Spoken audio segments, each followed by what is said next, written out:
to the American Sports Connection. I am your host, the one and only Joey Railroads. I'm here with my buddy Jason. How's it going, dude? Pretty good. Just changing the weather, man, messing my sinuses up. Yeah, again, because it was like almost 80 degrees on Sunday. Yeah. And then Sunday night, it was like thunderstorms or whatever. Rain and stuff came through, and it just went straight back down. Yeah, I think it's actually going to warm up again. Yeah. Yeah, by Friday or Thursday or Friday, it's going to be like 78. Which. All right. Before we get started, everybody, you can reach us at facebook.com/American Sports Connection or on Twitter at AMSportsCon, CON pod, POD. And you can reach Jason on Twitter at A Geek of Nature, all one word. Yep, sounds good. All right, so the NFL this week, what are your thoughts? I thought it was kind of, it was a weird week. Another tie that we'll get into. Another terrible Thursday night game. Not really a good Monday night game. Yeah, it just really... I don't think it was a great week. There was a couple games that were very suspenseful, but it wasn't bad. It wasn't great, but, seems kinda to be the way the NFL has been. Yeah, the NFL has kind of been that way this year. It's been a toss-up of what you're going to get. I agree. Excuse me. All right, well, let's get into it. We had the Thursday night game where the Titans put a whooping on Jacksonville. Yeah, this game was over at the half. It was 27-0 at the half. Tennessee ended up holding on to win 36-22. It's amazing how Blake Bortles can look so bad when the game is tight and then so good when there's just nothing to play for. It always makes me wonder if they had a different staff and maybe he had better coaching, what if he could be any better. Well, I think he might be getting that after this year because it seems like Gus Bradley's probably on his way out of there. His record is just terrible, and he has they have some talent to do something. Yeah, it just never shows up. The thing about this game is Tennessee, they're 4-4 now. They're pulling themselves back into where they may make a little bit of a run this year at maybe a playoff spot or whatever, a wild card. You never know. Well, the defense has turned it around. They look solid. Yeah, I mean, the stuff they gave up in this game was basically when the game was over, so you can't really blame them from that. DeMarco Murray had another good game. He had 123 yards on the ground and a touchdown.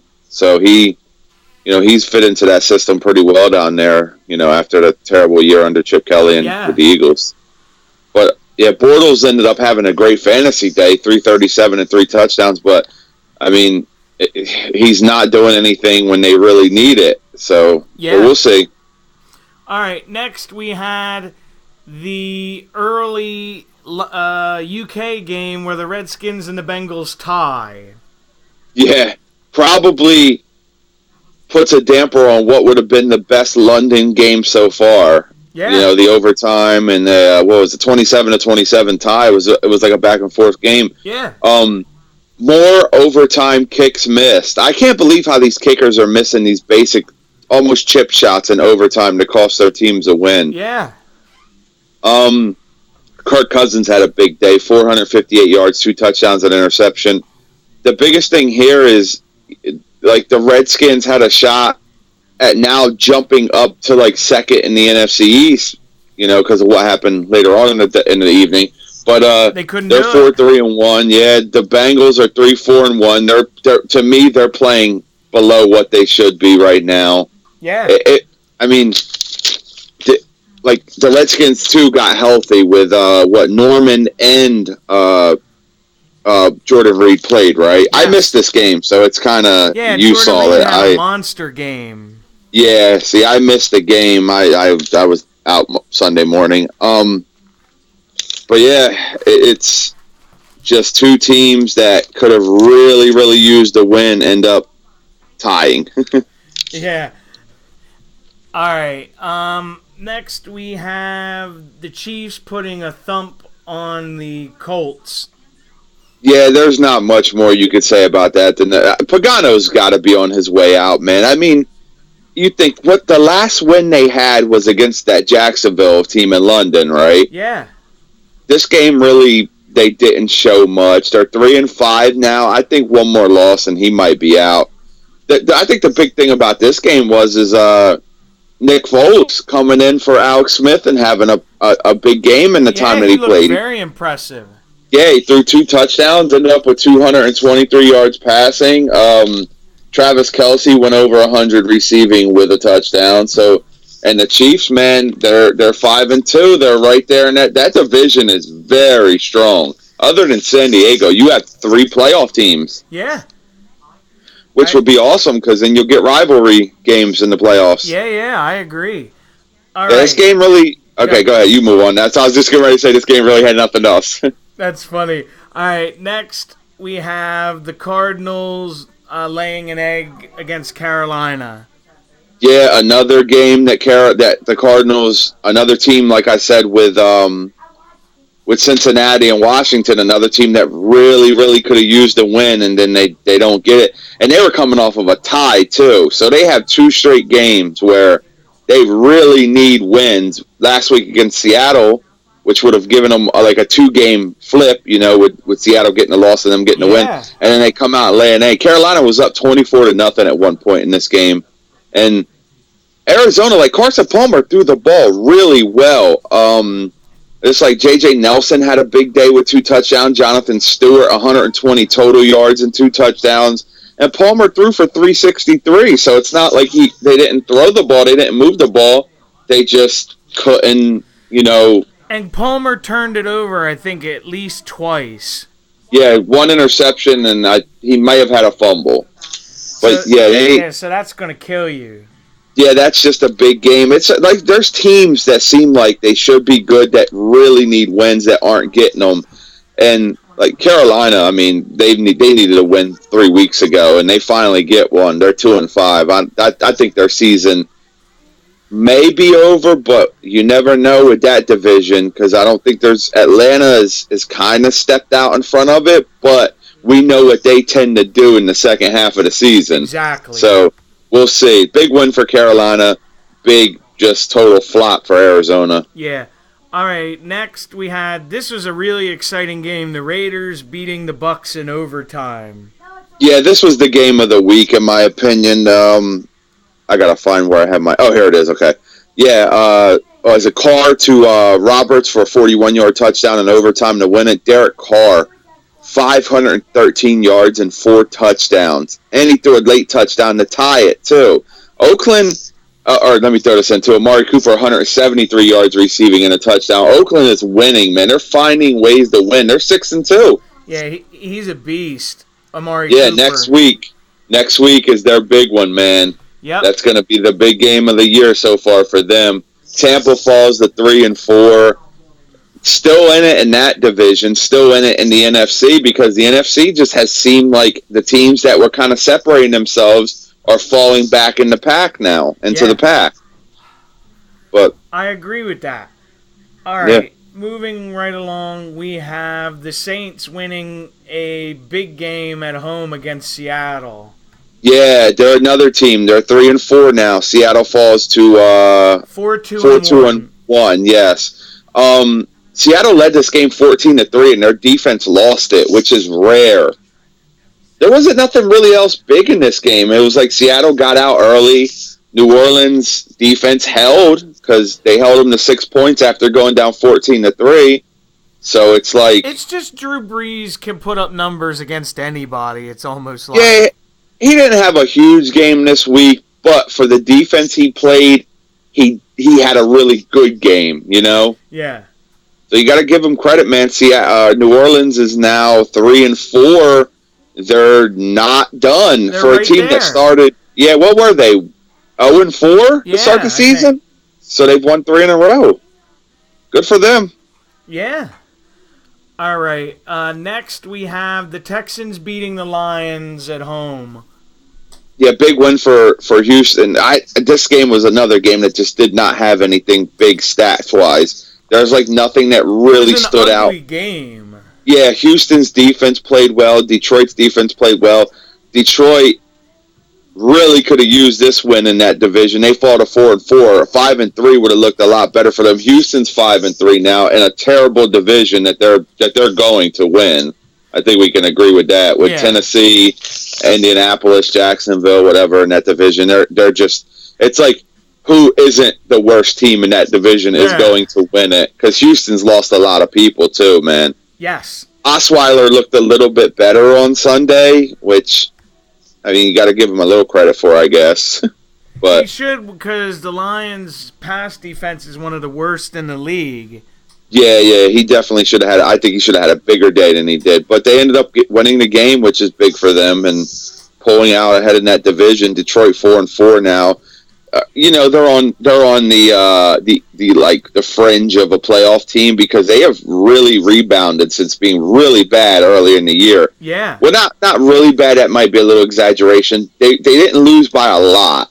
So, but we'll see with them where they end up, because I think Stafford's playing some of his best football right now, other than Sunday. All right, next we have the Patriots beating down the Bills. Yeah, quick news today. I don't know if you saw, but Percy Harvin came out of retirement to re-sign with Buffalo. Wow. Yeah, so the Buffalo's got a receiver going forward now. Harvin is no longer retired, and now he's a member of the Buffalo Bills. I just found that to be weird. Yeah, this was, a 41-25 win for New England. It really wasn't a game, man. New England 7-1, just 4-0 since Brady came back, and he's just ripping through teams. He had another 4 touchdowns. The other news I was going to say about the Patriots is they traded Jamie Collins. Yeah, for a third-round pick, a guy that I don't think they had interest in signing when they saw how much he wanted, because I read that he was like $12 million a year. Yeah, he wants Von Miller type money. Good luck. But they got a third-round pick back for him, and he goes to Cleveland in the deal. I don't really understand why Cleveland would do that, but okay. Unless they have a lot of picks. Yeah, maybe they will, but I don't know. But Gronk had another good day, 109. His 69th career touchdown. If you follow the media stuff with that, it's pretty funny. Buffalo falls to 4-4. Not really out of the playoff picture yet, but they're kind of starting to flounder a little bit after having some big wins. Yeah, I agree with that. Where they just kind of fell flat 2 weeks in a row. Yeah, I think New England looks like they're the best team in the NFL right now. That offense has just been so good since Brady came back. They just haven't missed a beat. Nope. All right, next we have the Jets coming from behind to beat the Browns. Yeah, down 13 at the half to the Browns, and then the Browns become the Browns again.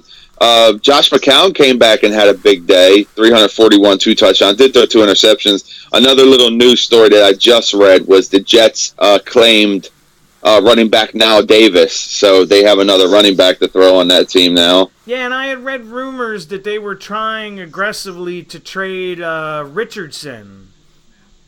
I don't know. Honestly, I haven't seen it, but I mean, you read it. It's probably true. Yeah, I thought that was interesting. They actually called Dallas to see if they wanted him. Damn. Yeah, but really it never materialized.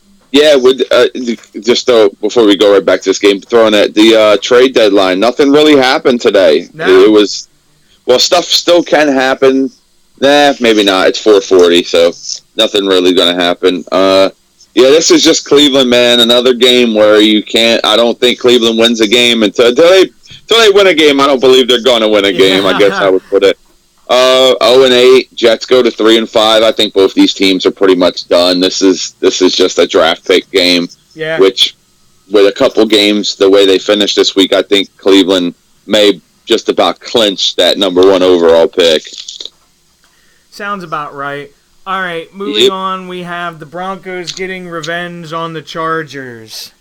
Yeah, Phillip Rivers, 3 interceptions. Just the Chargers are the Chargers. The Denver defense is starting to separate themselves again as being elite.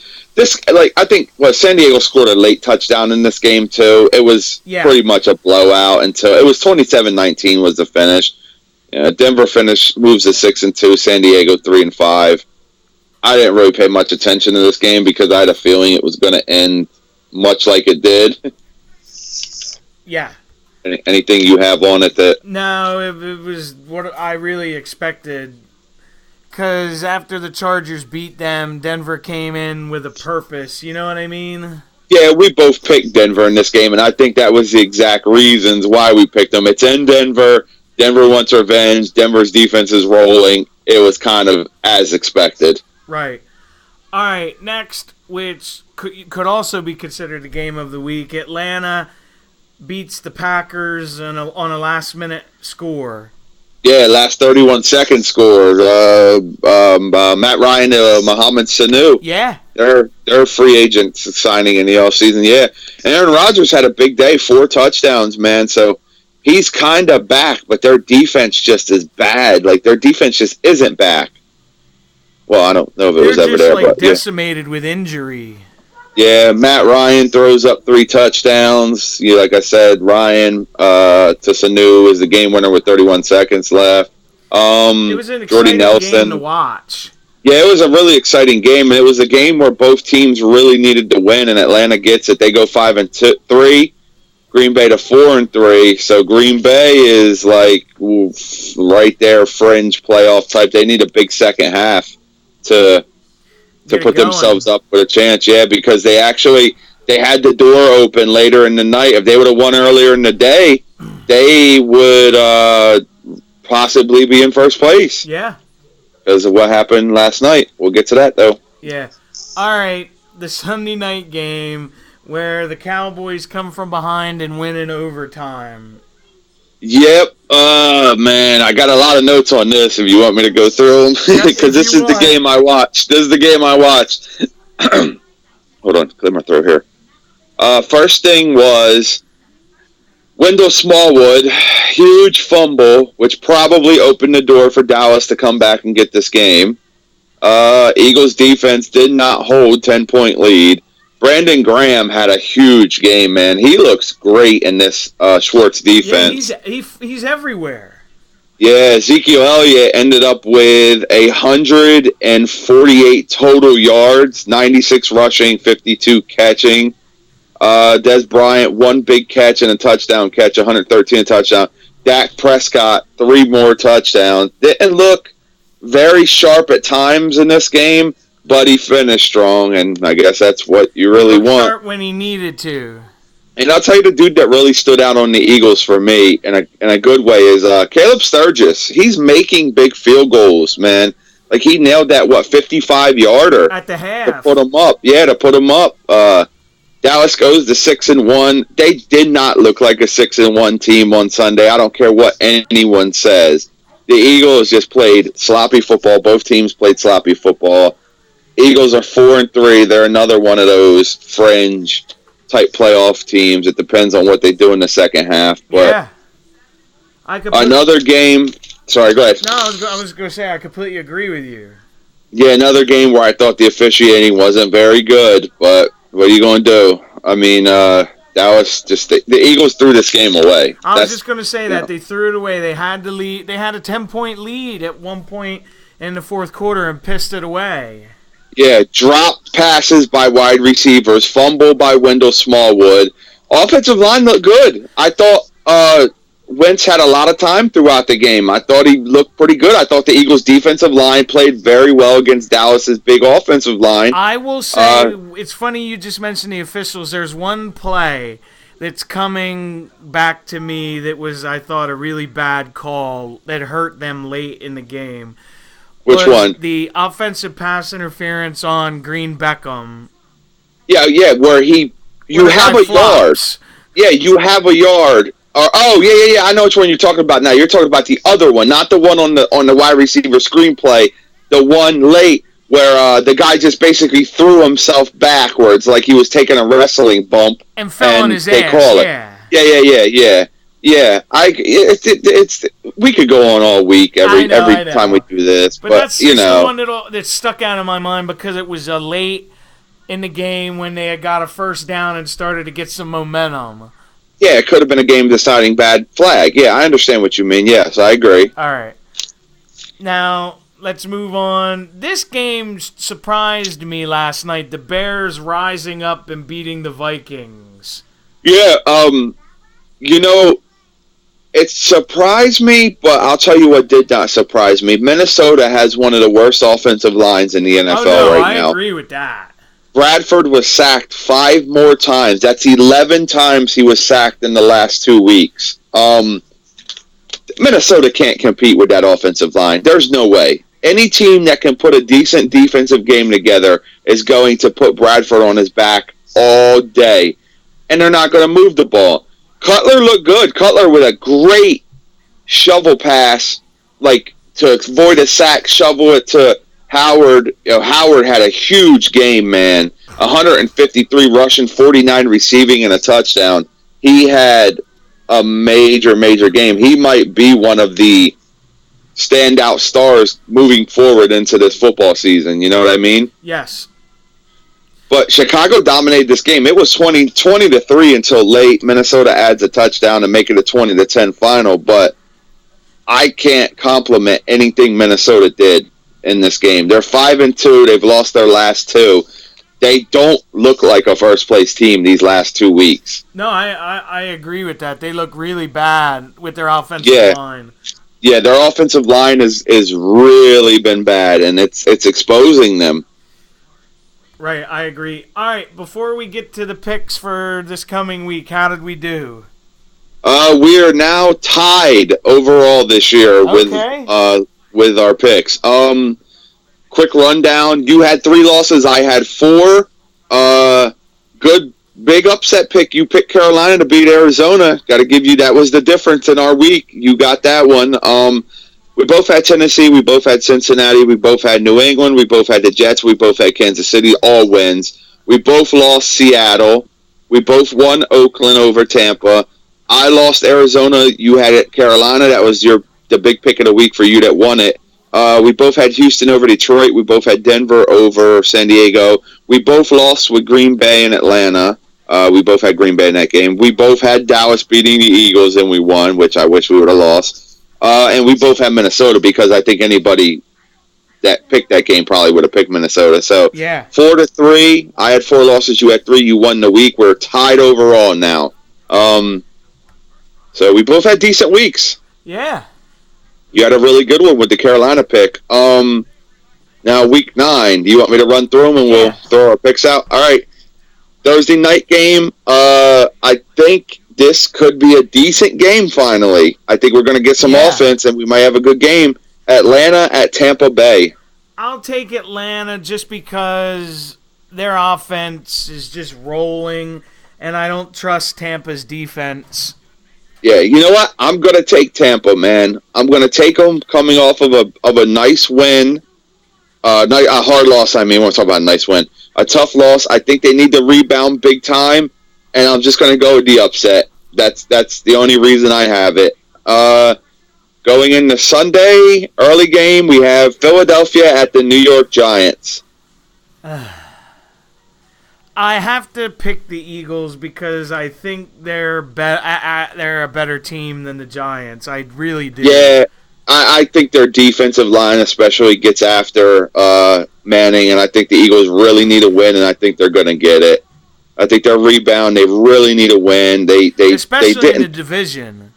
Yeah, they definitely need to 0-2 in the division, so they definitely need a division win. I'm going to take them. This next game, I'll just write you down for Dallas. Dallas at Cleveland. Yeah, Dallas, enough said. Can't pick Cleveland. All right, we'll move on.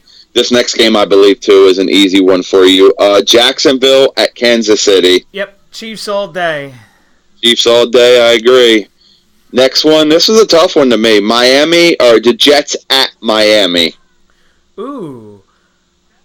I'll go Miami. All right, I'm gonna take the Jets in this one. I think they're gonna. I think the Jets might be moving a little bit better forward, even though they beat Cleveland, but Miami just they don't impress me. So I'm gonna go with the Jets. Detroit at Minnesota.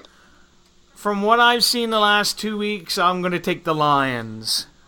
I'm going with Minnesota because it's in Minnesota. That's the only reason. I think they really need a win, too. So I'm going to stick with them on this one. Here goes. I think this might be a good one. Pittsburgh at Baltimore. I believe that Roethlisberger is playing.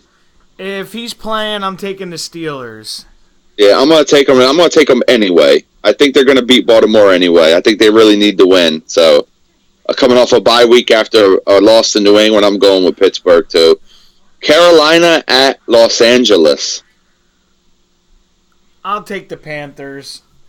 You're going to take them? Yeah. Oh, man. This is a rough one for me, man. I'm going to agree with you, though. I think Carolina's going to get it rolling a little bit. I think Newton's healthy again. I think they're gonna go. New Orleans at San Francisco. The Saints. I agree. What's crazy is if Cleveland wins and San Francisco loses, Cleveland is no longer the worst team in football. Go figure. But Cleveland's not going to win. Indianapolis at Green Bay. I will take Green Bay because they need to win and they're at home. Yeah, I agree. Well, I'll just leave it at that. You said it. Tennessee at San Diego. Ooh. I will take Tennessee. Okay, I'm going San Diego because it's in San Diego, and I don't know. I just like San Diego in this one. All right. This is the game of the week in my opinion. It's either this one. I'm gonna say it's this one. Denver at Oakland on Sunday night. I'm taking Denver because Oakland doesn't win at home. I agree, and I think Denver's defense is good enough to just shut Oakland out, and I think Oakland's defense isn't good enough to do it to Denver. Monday night game, not really a great game. Buffalo at Seattle. I'm taking Seattle just because Buffalo looks like their warts have come back, you know? Yeah, I agree, and that's it. And I'll do a quick rundown now. Thursday night, I have Tampa Bay. You have Atlanta. We both have the Eagles over the Giants. We both have Dallas over Cleveland. We both have Kansas City over Jacksonville. I have the Jets. You have Miami. I have Minnesota, and you have Detroit. We both have Pittsburgh over Baltimore. We both have Carolina over the Rams. We both have the Saints over the Niners. We both have the Pack over the Colts. I have the Chargers. You have the Titans. And we both have Denver over Oakland on Sunday, and we both have Seattle over Buffalo on Monday. So that's our picks for the week. All right, everybody, we're gonna get out of here for today. Don't forget to like, comment, subscribe, thumbs up, share, all that good stuff, and we will see you back next time. Have a good day, everybody.